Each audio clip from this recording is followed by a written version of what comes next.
Hello, it's Brad Laurie, or BlockchainBrad, and today I'm very honoured to speak with Danny Weinberger. He is well known as the CEO of Morpheus Network, and he's here specifically to give us an update on all that they've been doing since we last spoke. Danny, thank you very much for your time today. Of course, Brad. Always great to be here. Great to talk to you as always, and thank you everyone for watching.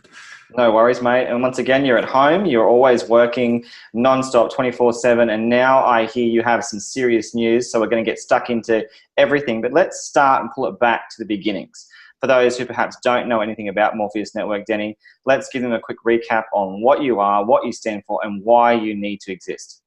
Yeah, most definitely. What Morpheus Network is, it's supply chain middleware. What we do is connect all these disjointed parts of supply chain, whether it be emerging new technologies, which we all love, of course, as well as these legacy technologies which exist within all the enterprises out there as well. So my background is actually in import-export. I've been importing and exporting for over 16 years now, which is scary to say, actually. And I bring that experience to this project, to this company, and to all the different companies and clients that we're talking to and working. And right now we're in the stage where we have a launch platform, of course. We have clients right now that are using the platform for importing and exporting, as well as other logistics companies as well, and government bodies as well involved in the entire process. So really exciting times. It's great having a product to put out there for people, and loving working with these different partners and companies and so on and so forth. Absolutely. Now that was a lot, Danny. There was a lot of information in there. Let's break it down. Now you talk about supply chain. Teach us why you need to exist, though, in the context of supply chains that are already out there pre-blockchain, pre-crypto, pre-tokenized economies. They were there. So why do you need to exist and essentially supplant these old norms, these old structures, these old architectures? You know what, it's sad to say, but supply chain inefficiency is the #1 problem in the world today when it comes to economic growth. So there's so much room to grow within supply chain itself. So when we're talking supply chain, a lot of people, think of maybe shipping, or they think of, UPS and FedEx and so on and so forth. And all these companies are definitely a part of the supply chain of the world. And you got to think of the actual flow of goods itself, the flow of documents, as well as the flow of money, right? So all these flows, when it comes to money, documents, and goods, they all have to be synced up in order for the supply chains to work properly. So right now, there's a ton of different companies out there, involved in supply chain. Legacy companies have been involved for, over 100 years and so on and so forth, partners of ours as well, who see these inefficiencies every single day, right? So when you're handing off documents to customs brokers and, actual customs officials and freight forwarders and the actual importers and then different handlers down the line as well, I believe it's the IBM stat is they did over 40 points of handling down the average supply chain. 40 points of handling. Think of how much room for error there are for all these humans handling these documents, and physical documents still being used in a lot of supply chains as well. It slows down the entire process. And the World Bank actually came out with a number that $1.5 trillion. $1.5 trillion is unrealized by the world economy today because of supply chain inefficiency in itself. Right, okay, so the inefficiencies, the problems, all of those different points of failure potentially, or just because of the sheer number, there is a high risk of failure through that network and through that process from beginning to end. Now talk us through the solution in terms of blockchain. Why is what you're doing going to resolve some of these challenges that we see in the old system? Yeah, I dealt with the old system for a long time, and I dealt with those inefficiencies, and I thought that's just the way to do it. So all those pain points that I felt in my own business with import and export, I've definitely put that in the platform. But then this is what we do with our clients now. Is the most important thing is not to storm in there and say, look what all we can do, look at this amazing technology, check out blockchain, check out IoT and all this stuff. We don't say anything. We ask them what their business is about. You learn about their process, you learn about their pain points. And once you find these pain points, which are, you find a lot of overlap between all these different companies. And the pain points are about visibility, not being able to keep track of your physical goods or the documents down the supply chain. You have no idea where your stuff is. You have no idea who's handling it. No idea if it's being mishandled, if counterfeit goods are being brought into your supply chain, if stuff's being stolen out of your supply chain as well. So visibility is a huge issue, and compliance as well. So when it comes down to those documents, which have to be lined up and synced up with all those flows at the same time, right now there's companies. One of our partners actually is dealing with enterprises exclusively, and over 90% of enterprises which have very advanced ERP systems implemented are still doing manual documentation. So they have a person using an Excel spreadsheet or something of similar to that, copying and pasting, putting in phone numbers and contacts and all that. Think of the human error. Think of how many mistakes happen down the supply chain, and people don't realize that if you improperly file a document or the document doesn't arrive at the right time, this isn't just a simple delay. It can cost thousands, if not millions of dollars, cause potentially months, if it's possible that forever the shipment will never go through if the documents aren't there at the right time. So right. So it's a serious cost savings. So it's a serious cost saving for you, Denny, or for any party that's going to utilize the middleware that you offer. Now, in that context, I do want to ask you, now, when we talk about blockchain, that can be a multitude of different startups. It can be a multitude of different types of blockchain. You're a middleware building upon that. So are you exploring beyond Ethereum? Because currently that is the prominent blockchain of choice. It has been since you started. But are you really expanding the potential of this beyond one blockchain? Yeah, Ethereum is, I guess you could say, our main chain that we batch everything back and hash it back to Ethereum after the completion of all these different workflows. But we're completely blockchain agnostic. So we've actually hashed back and connected with many blockchains out there. So we, for functionality purposes, we use many blockchains such as IPFS for data storage and sharing all these documents around. And then when it comes to payments, we've integrated with a whole bunch of different payment systems as well, including a Litecoin. We just actually released a video of myself and David Schwartz, the project director of the Litecoin Foundation, going through a supply chain which is triggered by Litecoin payments themselves, which is pretty awesome. But when it comes to actually hashing back, we work with EOS as well. And it's like I mentioned about, how we find these projects and all that. It's about listening to the companies. So a lot of companies have actually started working with Hyperledger, for example. We've also connected to Hyperledger in order to be interoperable with their systems. Right. That's exactly why I wanted to ask, because obviously those permission systems, those which align with the wider sphere of enterprise, they certainly are coming to the fore now as having some validity and some presence in the blockchain domain. And for you to be able to interact and interoperate with them is going to be fundamental. So are you planning on doing more more connections? Are you planning on forging more partnerships and developments with other blockchains?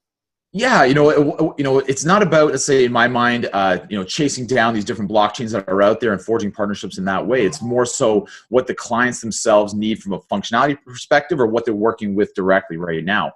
There's this one project, I cannot mention the company itself, but it's an interoperability blockchain project where they've started developing in one section of the company with a Hyperledger system and another section of the company with Ethereum. And where we come in is this middleware connecting those two different points, those two different endpoints from Hyperledger and Ethereum, and allowing these two different systems to communicate with each other. Why is that a big deal? When you consider the platform of Hyperledger, for example, it's capturing the attention of a significant base when it comes to SMEs, for example, or even beyond that with the wider sphere of business. Certainly having that there and then having Ethereum for that public permissionless sort of backing for the open source network for the future of blockchain, integrating those, being that middleware, is that going to really open up the potential of what you can offer and the business that you can do? Most definitely, we offer that right now, and that's that one POC that we did specifically. You asked, why is that important, or why don't they just sort of switch over? It's because they've already developed a huge portion of their system on Ethereum. And they're excited about that, and they have the majority of the company working with that system itself. One section of it has developed in Hyperledger, and they're not really willing to switch anything over and redevelop the whole thing. So we can be that middleware connecting those different systems, and that's the way it's going to be with a lot, the world basically within the blockchain systems that develop. There's not going to be one blockchain that rules over them all. It's going to be the interoperability of all these different systems out there that are right now developing and growing in parallel. And in a sense, people see them as competition for each other, where we're talking about the entire world, the entire economy. Like there's so much money to be had, so many businesses to use these different systems. And like you see within logistics itself, with the FedEx, the UPS, and the DHLs, there's room for everybody with these massive companies out there, as well as room for all the different blockchain systems as well. Well said. Now, with regard to first mover advantage, You've been in the space for some time, Danny, with your team. Do you feel that you have that competitive edge, particularly given that there are very few who have developed as far as you have, made those connections, forged those partnerships, have now significant industry support behind you? Do you feel really that you have the upper hand? In a sense, most, we feel fantastic in our position. To say we have the upper hand over other, companies and projects out there, it's not really our vision or our goal is, to have an upper hand necessarily. Mm-hmm. We're happy with the amount of growth we have. Our pipeline is completely full right now. If let's say, 10 major companies came to us and said, we want you guys to develop a system for us, we'd have to timeline that for them. We can't just say, yes, hop on board. You're the top, at the top of the list right away, because we have to sort of develop at the right time. So things are going, extremely well. We have a ton of pilots going on. We have full implementations going on as well. One in particular I'm very excited about, because it's not just sort of like a one-sided supply chain where it's someone receiving and shipping off. They're actually dealing right from raw material to receiving to packaging and then shipping it off to end users as well. So, dealing with distributors, and it's a huge supply chain, and really any other project that wants to, handle their business and kind of like a section of what this other company is doing. Mm-hmm. We're developing it all, and it's pretty amazing. And watching the actual transactions flow through the system, for me, it's obviously few years in the making now. So it's exciting for me to see the growth, but also the actual, achievements and the companies that we're working with. So. For sure. And we can definitely feel and hear that excitement you have, because you're certainly going at 1,000,000 miles an hour to let us know just all the things and jam-packing this, and I appreciate that, Denny. It's quite cool to see how much you've done. Now, let's talk about the interface. Let's talk about the actual, the ease of use of the platform. For someone particularly who perhaps doesn't have a lot of technological savvy or doesn't have a lot of understanding of the blockchain, but wants to utilize your service, when it comes to that middleware, how easy are you making it? How accessible is this? And how much have you developed since we last spoke? We're making it extremely easy. It's a drag and drop interface. It's a modular approach, right? So every contract sort of has like a buyer and a seller to it, and aside from that, everything is broken down into different modules, right? So you can select the modules that make sense for your business. So for example, that last demonstration I put out there with Litecoin, I was actually using a QR code scan in order to send off a crypto payment, in order to send off documentation to be provided for a shipment. Now, these are all different triggers down the supply chain. And if you think about it from a modular approach, we just dragged in a QR code, we dragged in the payment, you drag in, the documentation that needs to be generated and who receives all those documents, and then you can drag and drop the order that you want these things to happen. So, for example, we put in a second QR code in that supply chain, and that second QR code actually was attached to the shipment itself. And when that QR code is scanned, it sends off the final payment itself. So you're actually triggering based on things happening down the supply chain. And these different triggers, it's pretty exciting, because you can be creative with what makes a trigger, right? So, a lot of people are using, let's say, RFID and NFC, and those are great technologies as well. We love using geofences if we're using, let's say, an IoT device. And something enters a geofence, and that's a trigger itself to send something off. So, right. So, are you experimenting out of the equation with that sort of setup as well? So, right. So, in that respect, with the devices, are you experimenting? Are you open to all other technologies as well to essentially align with you and make things easier in the future? Most definitely. And a lot of companies are working right now with certain devices they want to use and want us to integrate. So it's more about integrating with what's out there as well. If somebody was, getting fresh into IoT, then most definitely we're open to work with almost any provider out there, of course. We have a partnership with Geotab, which is the world's largest telematics provider. Telematics being, sort of IoT devices attached to cars and fleets and trucks. Really fantastic stuff. So, they're basically tracking trucks for UPS, for Pepsi as well. They have the largest telematics contract in the world with the U.S. government, which is 1.5 million vehicles being tracked by Geotab devices.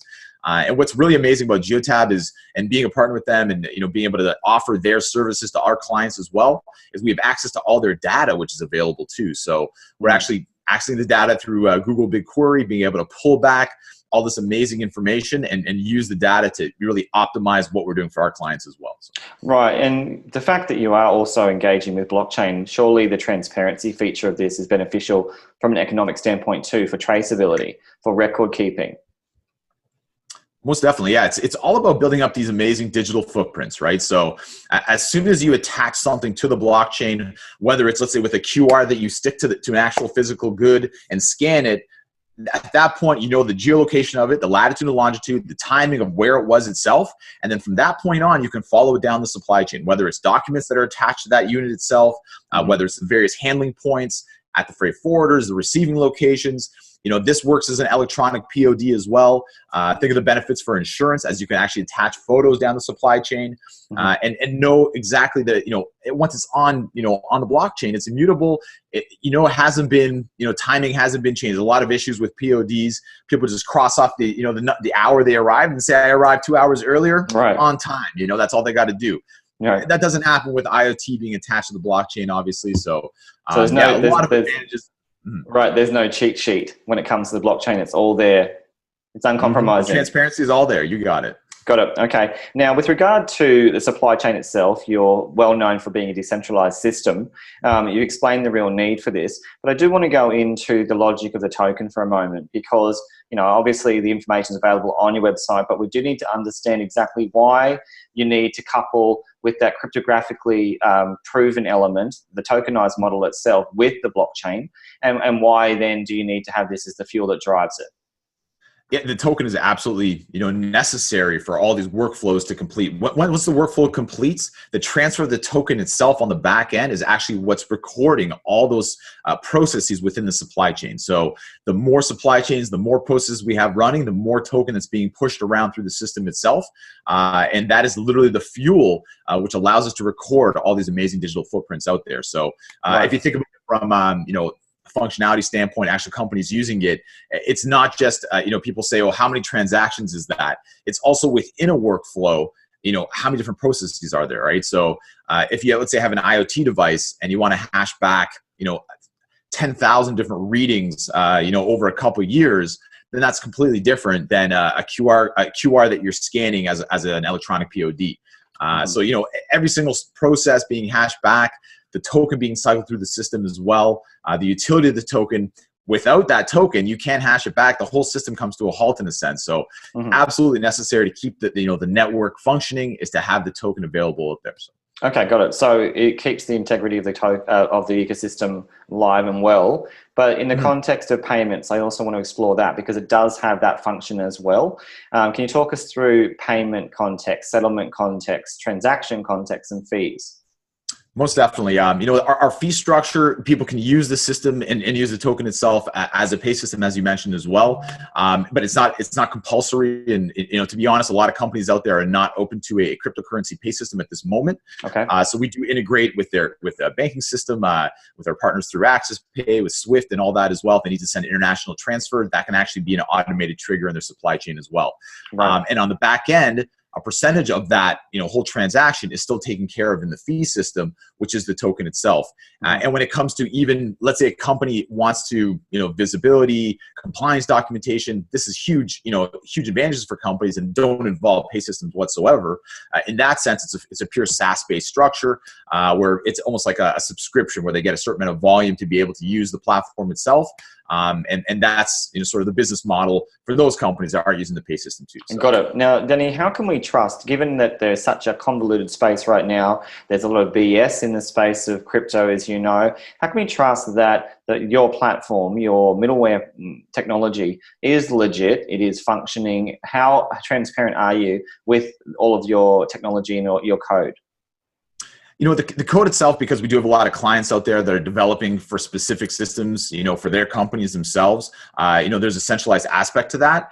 When it comes to, you know, allowing people to build for the platform and the base structure of it, we're completely open to discussing it, of course. Now, when it comes to credibility, you know, within the space you mentioned as well, I think it's more to do with the companies that you're working with to show sort of proof is in the pudding, right? You can say, look at this amazing technology I have, but if no one's using it, then it's in a sense completely useless, right? So for us, it's more about the partners we've created, the pilots we're running, the demonstrations we put on to show people not only does technology exist, but we're literally using it and having other companies use it and pay for it on top of that as well. So yeah, I think it's the partnerships, the pilots, the POCs, and all that people put together and companies put together, which really sifts through, as I think it was a BS, the BS, exactly. And we're really going to touch on we're really going to touch on some of those partnerships you're alluding to in a moment. But I want to go to some of those buzzwords that do make up your whole platform, so we better understand them for a moment. Now, one of the things you argue for bettering trade are things like automation, integrations, multi-flow payments, and layering tech. Now, you would know them backwards, literally. Do you want to just touch on those terms to really consolidate the value that you bring? Yeah, well, the automation obviously is all those triggers. We've been, it depends on the supply chain itself, but setting up the proper triggers to automate down the supply chain. So we even mentioned, using a geofence as a trigger where you're taking humans out of that equation. We actually have an OCR system as well, which reads license plates, and that license plate reading can actually be a trigger to pull up the proper documents for the truck that's being pulled in, that's being tracked with the IoT device itself. So automation, it really depends on the company itself and what they need. So right down to the level, for example, of manufacturing within warehouses as well, where we, let's say, connect to an ERP system of someone who makes an order, a PO comes in, and that information automates all the way down to the manufacturer level, where the robotics and the CNC machines are actually creating the parts needed for the order itself. So automation can go, the amount of ability that we have within the platform and that middleware connecting all these different systems, you can let your mind go wild with that for sure. Right. And obviously, in that sense, there'd be a few jobs reallocated and reassigned because of the power of automation, I'd imagine. Now, what about integration? What are you referring to there in terms of the context of what you build? Yeah, being middleware, we rely on these amazing companies that we're integrated with. So, for example, we have over 100 integrations right now when it comes to various shipping companies. Obviously different payment systems as well, different ways to store documents. And, obviously we have these, custom-made modules that are, purely made with our clients and made with our, our partners. But these integrations are really what puts everything together. When I mentioned the disjointed pieces of supply chain, when we say we're clearing a shipment across the border with customs border protection, we don't skip the steps in order to do that. You do need a customs broker to be registered with the board in order for that to happen. So we're supplying the documents stored on IPFS, shared on IPFS with all the proper parties down the supply chain. So it's about integrating with these different providers out there, such as Customs Direct, who's our customs broker partner in the States, one of our customs broker partners, and we integrate it direct with their system in order to have these digital entries put into the customs system itself. So the integrations are crucial. And you mentioned the layering technology as well. Layering refers to a lot of those integrations. So layering in the right blockchain, for the right functionality. So we mentioned IPFS, we mentioned Litecoin for a payment as well. And then obviously for Ethereum for hashing back, Hyperledger for connecting to the right system as well. So, so essentially you really do open up the opportunity for interoperability. You enable for customization, you enable choice.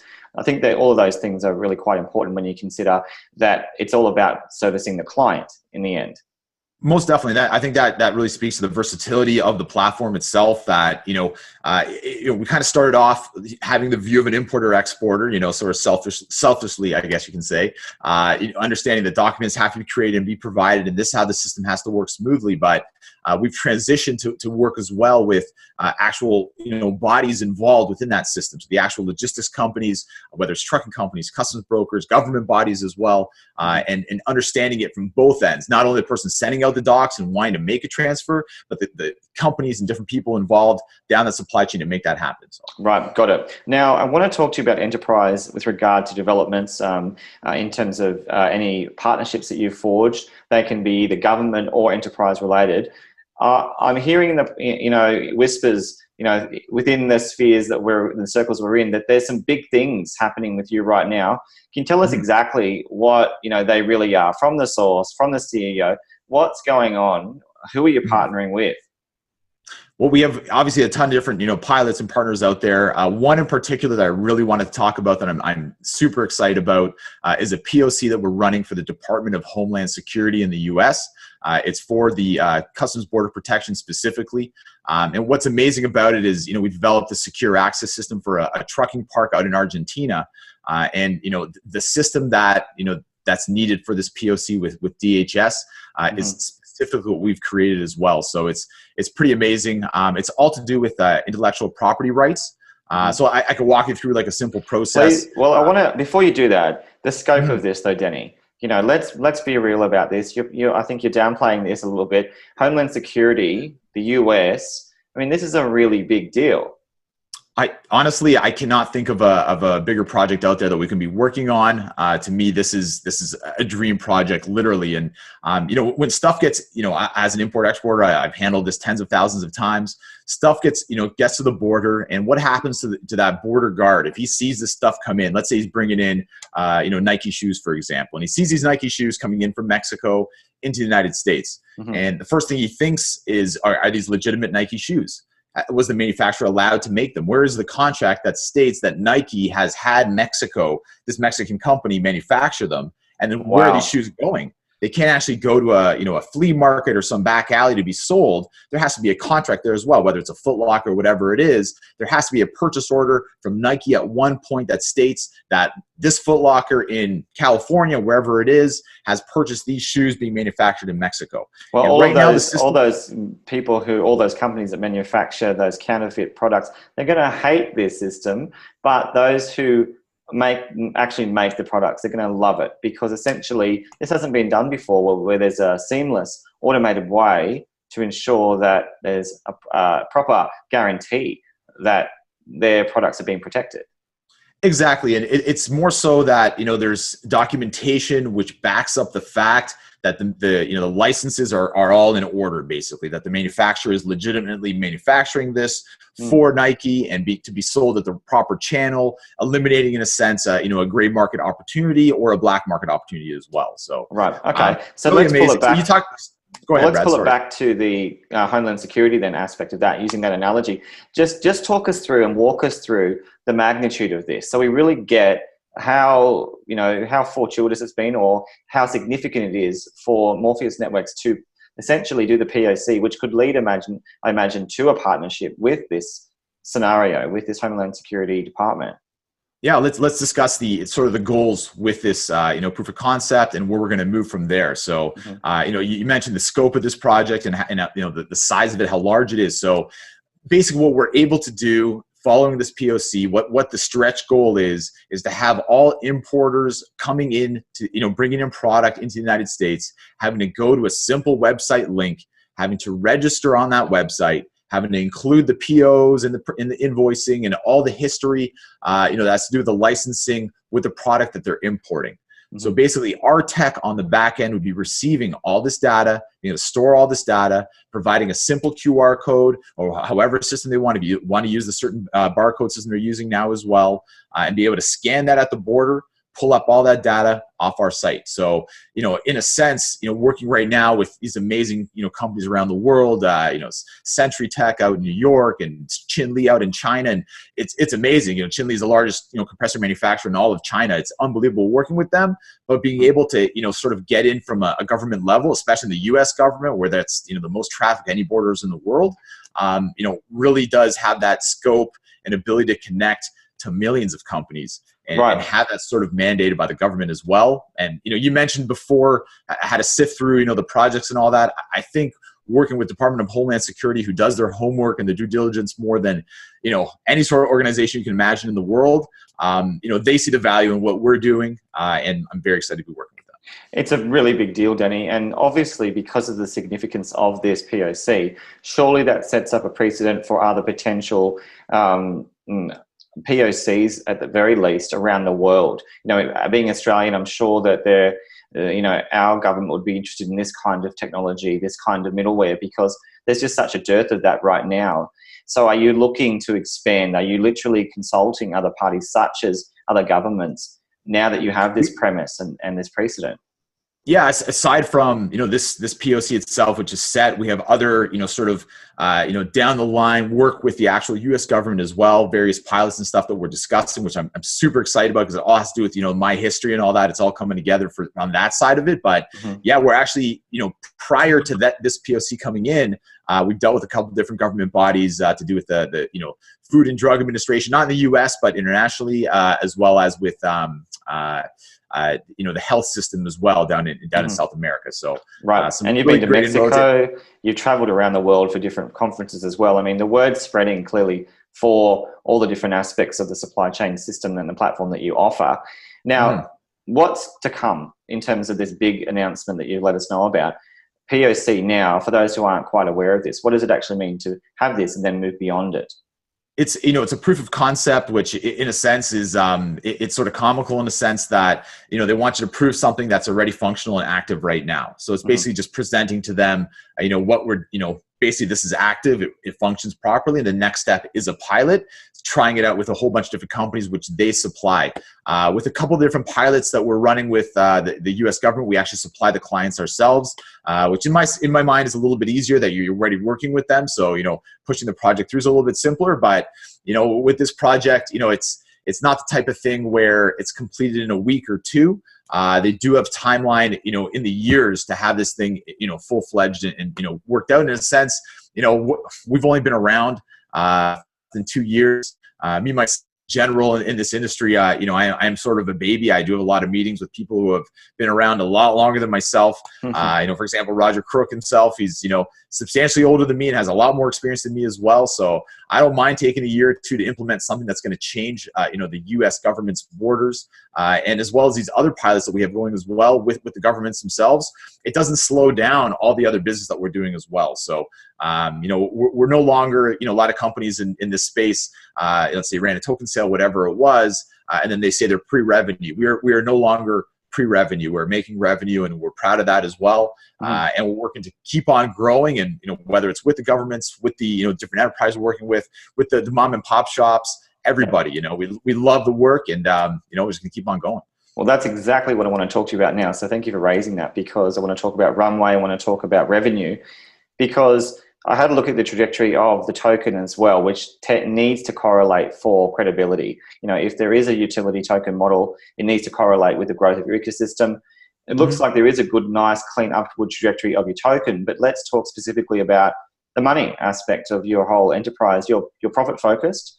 You're literally on that trajectory to make money and continue building through. Give us some numbers, though. Let us understand exactly how your business model is going. How successful are you? And, and how is the runway looking, given that you did raise initially? Yeah, the runway is looking fantastic, given that we're already actually making more revenue as well. The token model and transactions running through are not a massive amount of transactions, being that a lot of these pilots are pilots in themselves, right? So these companies, before going full-fledged, want to test it out, want to make sure that everything's running smoothly. So, for example, with Qinli, it's a compressor manufacturer out of China. One of our sort of pilots that we have going on, they manufacture 1.5 million compressors a year. Some of these compressors have tens of thousands of parts within one machine itself. So we need to track the provenance of all those parts, making sure that everything's put together properly. Now, are we attaching our system to every single part that Qinli is putting together? At this stage, most definitely no, but we are running a pilot with them, and they're very excited with the visibility we've been able to offer them on these specific pilot shipments themselves. So transaction in the long run, the transactional fees and all that are going to be amazing. The revenues we're making right now are these customs implementations as well. We're not relying on the transactional fees right now for sort of like, being able to pay expenses and all that. The revenues we're making are more so specific implementations that companies need us to custom build and need to pay us to do that as well. So very excited about, go ahead. Right. So revenue, clearly it's happening. What's the degree of transparency though? Say I wanted to look into the books and I want to understand more about the proof of your performance in terms of profit making. Is that all available? Can someone go and assess this? This is very much the early stages, I guess you can say, of these implementations as well. I think the best way to get, sort of the knowledge of how it's working for these companies is to talk to the actual people on the ground, right? So before it's, full-fledged and be able to take down statistics and numbers over time, which don't exist at this time because it's so fresh and new in a sense, you talk to the people who've been doing this, people, who've been in the dirt for 20 years and are saying, wow, I can finally wipe the dirt off because this smooths out my entire job and smooths out the entire process. So, it's a lot of times it's the CEOs who are involved directly, or let's say upper management, but you get it a lot from people down low as well, who are just, let's say, putting together this compliance documentation that's needed for a certain shipment, and they say it's as simple as a couple clicks, where it used to be this manual process they used to do. So yeah, you see it on many different levels, and the cost savings are obvious, for the people working within the industries. And most definitely, I'm excited to have, amazing statistics for people, and to be, fully transparent with that stuff as well. Absolutely. Well, Danny, let's say that I came in though as an auditor and I wanted to assess, your books. Would that be possible to do? I mean, is it all there available, not, to be, I guess, reflective of the blockchain's transparency, so that people can assess, the depths of your revenue, understand that, you are actually, setting up a longitudinal plan to be viable, for the future? The actual, let's say, the blockchain side of it, and the token sale model and all that stuff, fantastic, and everything's transparent and available on the blockchain. When it comes to the centralized side of the company itself and things we're developing, obviously we have our books and our accountants and our systems and our, our lawyers and everything in place, where everything's being run, to a T, but it is a centralized company within Canada, and people can't just come in and open up books to various projects and stuff when it comes to specifically NDAs and data that we have in our possession, where people can't know the numbers that are coming in, right? So this would actually harm a lot of the projects we have out there. And I know that people want to scream transparency when it comes to how much are you getting paid from this project, how much is this guy giving you? This guy doesn't want you to know how much he's paying me for this project, right? So why would I want to harm? Why would I want to harm a project? So, in a sense, people have to understand there's the right place for transparency, and there's a right place for privacy as well. So, got it. Within certain projects, we have to maintain that privacy from a contractual standpoint, as well as from a moral standpoint, in my opinion. Got it. Now, Danny, you have a very strong crypto community backing you right now. But in the context of crypto, there is an element of speculation. What are your thoughts on that? And how does it affect your ecosystem, if it does at all? Do you know what? I feel like speculation in this space will always exist. I shouldn't say always. I think that once it's mainstream in the real way that mainstream should exist, then speculation won't exist at all, right? So when it comes to us, and in our view, as you mentioned before, is we have a very business-centric sort of approach. So we're talking to clients, we're talking to the companies, we're signing these POCs, and we're letting people know what we're doing as we're doing it. And things we're allowed to say. So there's a whole bunch of stuff out there that we're just not allowed to talk about. When you sign an NDA with a company, you can't right away announce, we have an NDA with this amazing company and this is what we're doing with them, because you're literally breaking that contract. So, but I'd say to the people in the space, look for the real projects out there, look for the real announcements out there, and I think that we try to be as transparent as we can be based on what we're allowed to say and what we're allowed to do. And I think when it comes to this space, because as you mentioned, there's a lot to sift through. I'd say reach out specifically to the team. And that's why I try to make myself as open as possible. If people have a question for us, they can ask me directly, right? They can come right to me. They can come right to Noah, my co-founder, to anybody, right? So I think that builds, credibility in a sense. And really, it's something I will point out that, working with these companies and with the fees on the back end, which is so simple for them, it's, literally they don't have to do anything for that to happen. We haven't had a single enterprise company come to us and say, what exchanges are you on, or what's token price at, or that has never ever happened a single time. So I think we're a lot smaller in the world of business than people in the space realize we are. And with, if let's say, for example, an Amazon or an Apple or something like that, there's no way they're looking at a certain company out there and their technology and looking at the token price, so. But our perspective obviously is just to keep on plugging away at what we do best, which is, automating these supply chains, creating these workflows, talking to these companies, finding these pain points, and that's going to kind of push us through. Right. Okay. Now, one of the things I read today with regard to Ethereum, which is obviously a key part of your overarching, blockchain integration and system, is that he was concerned about the fullness of Ethereum itself. Now, are you ever concerned about scalability? Given that supply chains require immense scalability, Ethereum does have its own inherent challenges right now for that specific use case. Are you looking beyond it, or are you aware of this as a challenge? Brad, it's scalability of Ethereum. It's definitely a topic that's been discussed forever, and it seems like, man, just scale already Ethereum, so we don't have to talk about that. But Right. that's been our view from the start, is, before we even started the project, that was the number one thing. What are you going to do about Ethereum scalability? And people still built on Ethereum afterwards. So, the thing about it is that we've remained blockchain agnostic from the start. We can overnight we would be able to transition to another chain, given, let's say, Ethereum falls apart altogether. So for us, it's not really a concern. That's been our view from the start, and I understand, that's definitely one of the the hit things for people to say, but let Ethereum fill up, let that be the world's problem where Ethereum hasn't scaled. So we're going to build business, and we're blockchain agnostic, and our developers have definitely been on top of that for years. Right. Well, that's good to know. I mean, that's good to know for those who, are trying to better understand the possibilities of your own ecosystem and your own middleware. Now, obviously, you've mentioned some of those major partnerships. You've also addressed evidence of real adoption, real use case. But what about some of the others? What about some of the other lesser known partnerships perhaps that you've forged beyond the Homeland Security partnership? Or even just let us know a bit more about the details of some of those 100 plus industries that you work with. I mean, there's so much scope in what you're doing.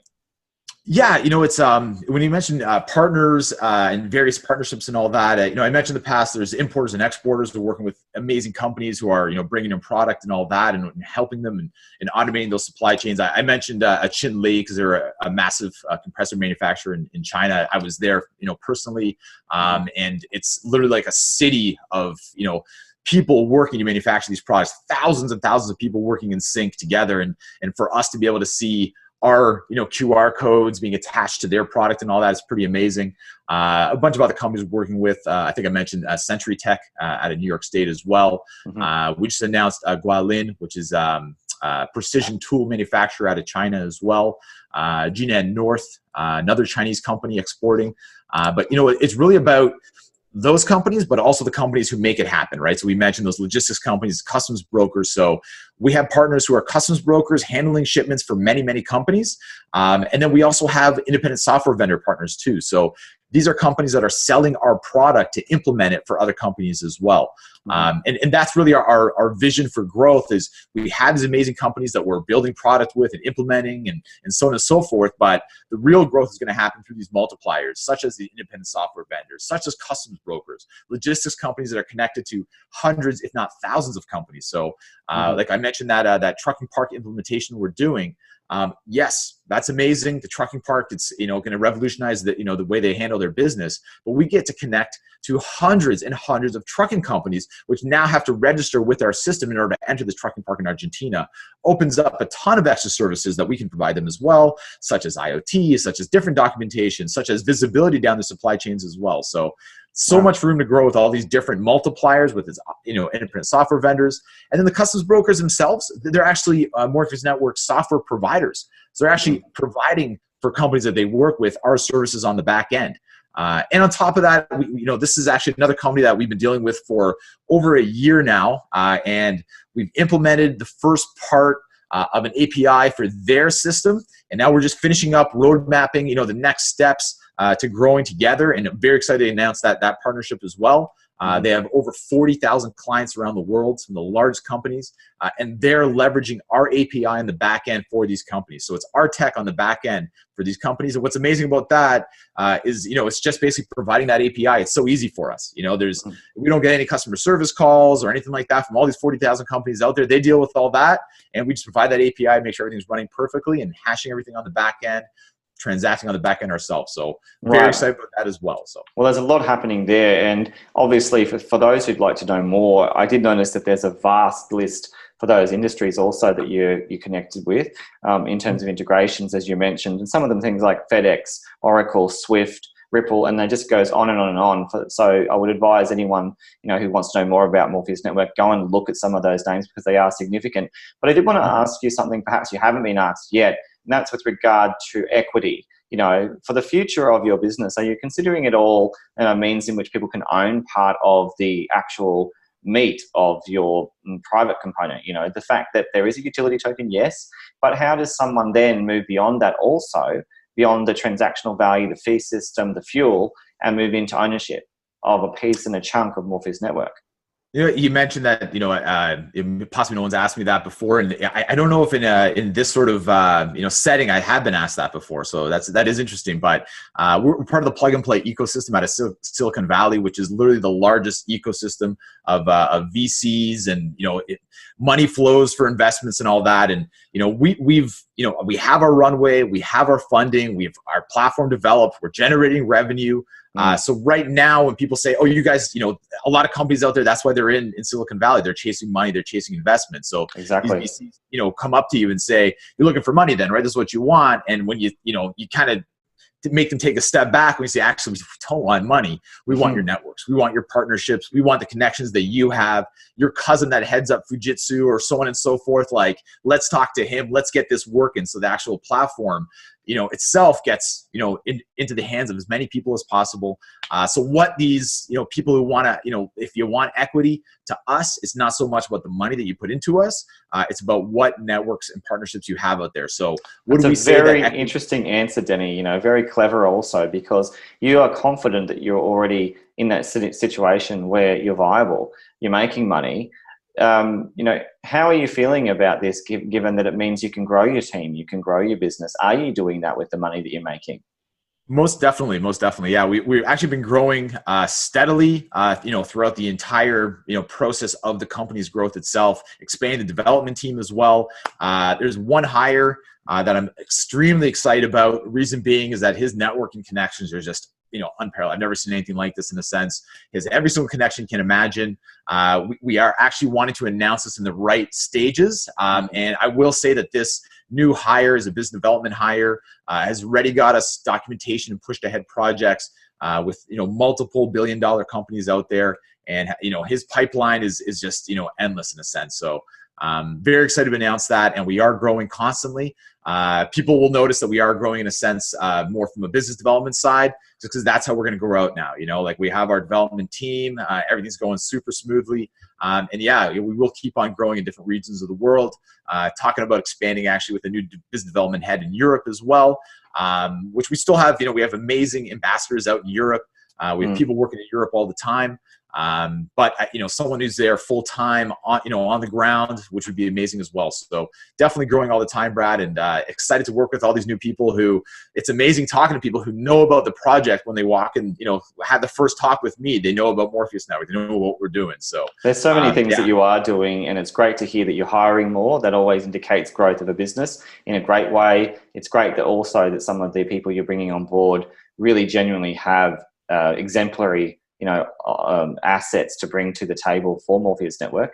So congratulations on that. And what about those customer pilots? There's so many of them that you've forged as well. Give us a bit of a heads up on how the progress is going.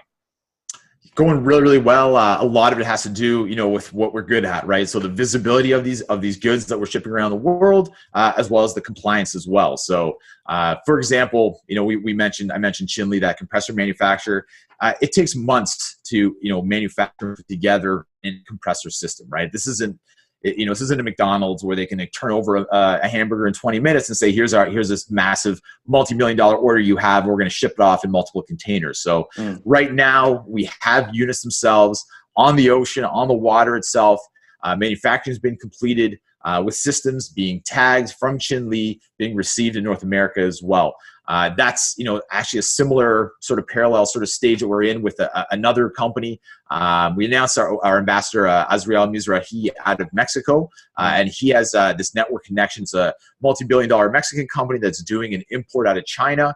We've already attached our QR code system to the actual physical product been scanned in China as well. And again, that is on the ocean being delivered in Mexico as well. So as these progress, excited to have it on the other end as well. We can show those deliveries, show them in the the actual physical goods in the physical stores themselves, with a little Morpheus logo on the boxes and so on and so forth. So that's exciting. But yeah, it's more so about the next stages beyond that. So that would prove out, sort of the pilots and all that and how well it works, and then expanding with these companies from there. And then we'll see that the transactional flow happen as well. Okay. Now, roadmap. Really tell us those big milestones, those big events, those big action plans that are coming, so that we can know that it's still only the beginning for you. Oh, most definitely. These projects and these pilots right now that we have going, that's what they are. It's a pilot. You pilot it out before the full-fledged implementation. So being able to grow these different pilots with these different projects and different companies and our ISVs, that's going to be our roadmap for a long time now, right? So as soon as a new company comes to us, what's the first stage? We have to run a pilot with them. We have to figure out what their situation is, right? Now that we have these companies that we're running these pilots for, and as these get completed, we can overlap this functionality for a ton of different companies that join on. So that's what you can look forward to, is actually easier implementations, faster implementations, where a company can say, I saw this demonstration you put on about this, let's say Chinli shipping compressors from China. That's what I'm doing. Can you implement that for me? It'd be a lot easier to implement once it's completed and all that. So yes, most definitely we can. Right. So yeah, it's more about the growth, keep on moving ahead with these different companies and with our multipliers. And yeah, it's going to be a lot more of us being excited about these different projects we're working on. So got it. Well, there's so much going on. Denny, what about programs? I mean, one of the things that you've built in is your Pioneer program. Are there any other things that you've built in? And even on that note, on the Pioneer program, is that still continuing? What initiatives can you tell us about that really build out the value of the entire framework? Yeah, most definitely. We like you mentioned, we have the Pioneer program. That's for new companies to join on. They get preferential treatment as one of the Pioneer companies, of course. We have the Ambassador program, as I mentioned before, which is amazing. It's community members, whoever wants to sort of be a part of what we're growing out, and you see actual deliverables from these ambassadors, which is amazing. There was actually, I believe it was under a month ago, there was the Romanian Blockchain Summit. And we actually had one of our ambassadors, Hannes, who's out of Belgium, travel to Romania and give a presentation about Morpheus Network, and actually won a reward. I don't know if I can find that over here. Actually, wow, that's great. So you really do engage in a deliverable, supporting the work essentially, and the beyond the volunteer, but you actually do support the good work of people around the world. Yeah, I was in Europe. I had a conference myself in Paris, but I couldn't be down in Romania. No one was traveling as well, and we had this amazing spot at this amazing summit, and we kind of put it out to a couple of our ambassadors in Europe, saying, "Hey, if you want to, you can head down to Romania and check that out. It will definitely get you in there, no problem." And Hannes took control of that situation and stepped up on stage, and we actually did a Medium blog post about that. You see some amazing pictures of the venue he was at and all that. So he did an amazing job, and to me, that's amazing to have people around the world and another continent who know about this project that I've sort of started out from a while back, and now can talk about it in front of a whole group of people and blow people away with what we're doing. So it just goes to show the power of decentralization as well when it comes to the real power of the social mechanisms, not just the those fundamental algorithmic ones of the blockchain. Now, with regard to criticisms, I just wanted to ask you a few things. One of them was specifically about the absolute need of a token. I've read some of those questions just with other projects. Now, are you really confident that you do need this token? Because obviously, you have that private component. Some would argue you could operate without it entirely and run a business. Do you feel really confident that you do absolutely need this? Because this is fundamental for trust when it comes to the crypto side.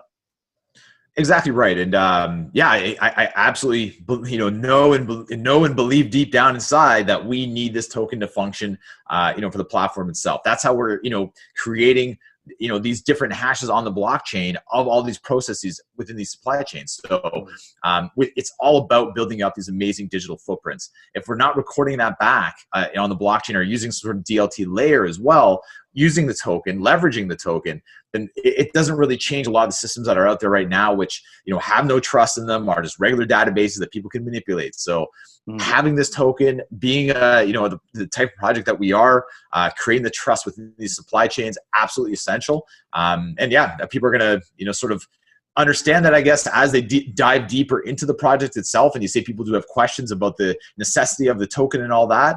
And I just don't think that's a huge question that we get a lot, because once people get that answer of, oh, that's how they record all these supply chains, then that's exactly how it is. So got it. Now, another criticism, perhaps reasonable one, is consistent PR or PR that makes sense perhaps in the crypto space. Do you think you're doing the right thing? Are you doing the right strategies to really make sure you engage with the community and update them consistently? I think we are from putting out the right content. Now you mentioned PRs and all that. You know, there's organic content that gets out there, and we're doing a really great job, in my opinion, in letting people know what we're doing, keeping them updated. I do a monthly Ask Me Anything where I do like a video telling everybody everything they want to know, asking any questions. So it's, you know, we do keep the community engaged, knowing what we're doing. Now, when it comes to spending money on super expensive PRs and so on and so forth, it has to be the proper announcement, the proper PR. And once again, you know, we're business focused. You know, if it's taking away from growing with our companies and clients and so on and so forth, it's not worth it, right? So yeah, we're putting out the right content, and you know, we're putting in the right sort of like marketing budgets at the right times as well, in my opinion. Got it. Well, Denny Weinberger, as always, my friend, it's been an absolute steep learning curve for me and all the things that you've done. Congratulations sincerely on those big partnerships, particularly the Homeland Security aspect is a really, really significant update for you. It's really just, I guess, a showcase of what you can do in the future with regard to the potential of government contracts, which is likely what this will emerge or develop into. Right now, it is just to the POC. But again, you know, we've really touched on so many different aspects of you and so many different facets of the holistic platform that you are as a supply chain, global, automated, decentralized system.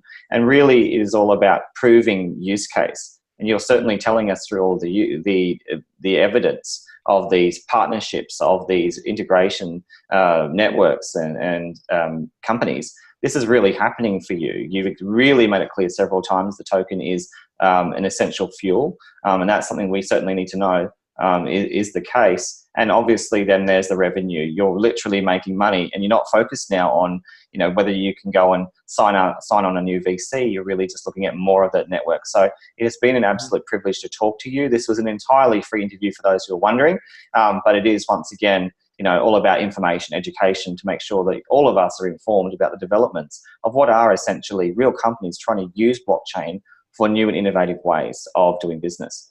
Thanks, Danny. I sincerely appreciate it. Do you want to just finish off with a final statement? Yeah, Brad, I just want to thank you for having me on. I always enjoy talking to you, and you know, people get to see the videos and our sort of like back and forth. We try to keep it pretty professional, right. But we actually do talk a lot more than just the videos. And it's more about getting down to the videos, so we don't end up talking all day without actually getting anything recorded. Right, so, especially since it's 2 o'clock in the morning for me. I'm sorry, you make me feel bad all the time. You know, but it is true. Like I said, I'm sorry about true. That. No I just wanted to let people know that you know, if you see that my excitement in this, because I am so excited about this every single day. This project, these implementations, you know, to me, it literally gets my heart pumping inside my chest. Like we did a discovery period with this one company that I cannot mention, but the gentleman who, you know, saw this vision of where his company should go and how technology is going to revolutionize what they're doing.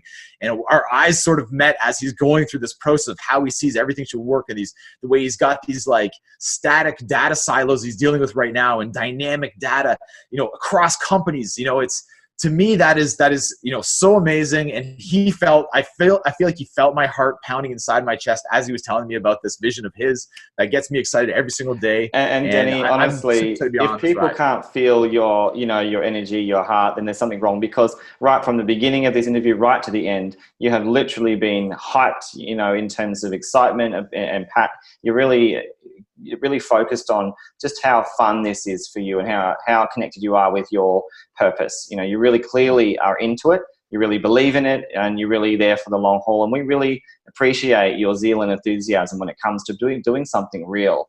There's not enough of that, quite simply, in this space. And mate, it's just, you know, again, a privilege to talk to someone who really wants to do something that is meaningful, utilizing blockchain technology. Brad, thank you for that. The way I see it is more like I really enjoy it. So I'm being very selfish with this whole thing. I'm going to keep on doing it. So I think in this space, you know, is one way of looking at it. But I think in the whole world, a lot of people are doing things that they don't like doing.